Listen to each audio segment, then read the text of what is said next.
Plantation d'EVA et d'eucalyptus, subvention de nouvelles concessions, portage.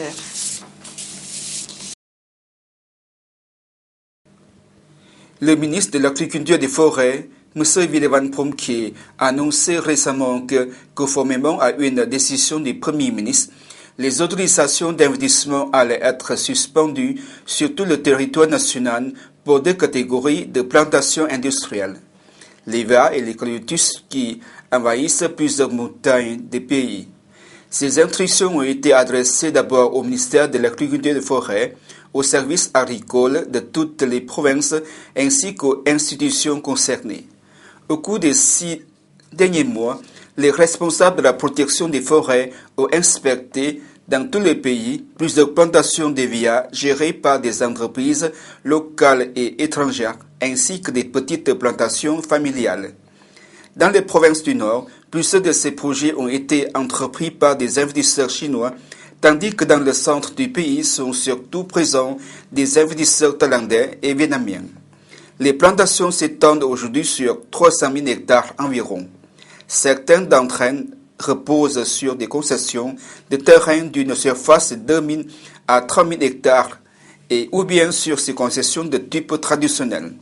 D'autres sont conduites depuis peu par des populations locales où on est encore au stade expérimental et il est trop tôt pour se prononcer sur leur efficacité. Ce sont les investissements avec concession qui vont être arrêtés provisoirement. Il convient en effet de mesurer leurs avantages et leurs inconvénients compte tenu du fait qu'il s'agit d'une activité nouvelle dans notre pays qui manque d'expérience de tout professionnel qualifié.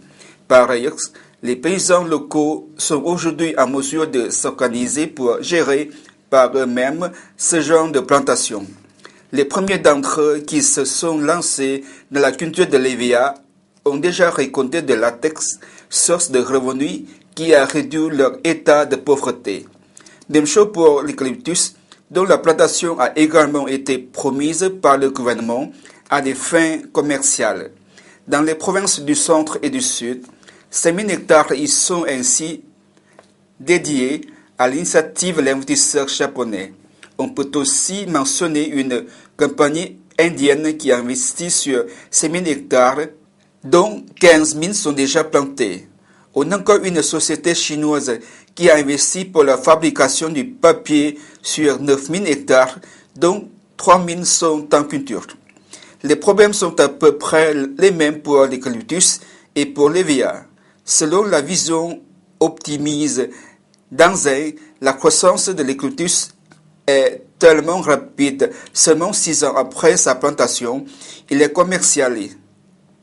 Mais d'autres soulignent que cette plante détériore le sol parce qu'elle aborde beaucoup d'eau et qu'elle est d'un faible rapport puisque sa culture rappelle de soins et nécessite d'un peu de main-d'œuvre, créant ainsi peu d'emplois, ce qui a l'encontre de la politique du gouvernement consistant à créer des revenus suspendibles et régler le problème de la pauvreté.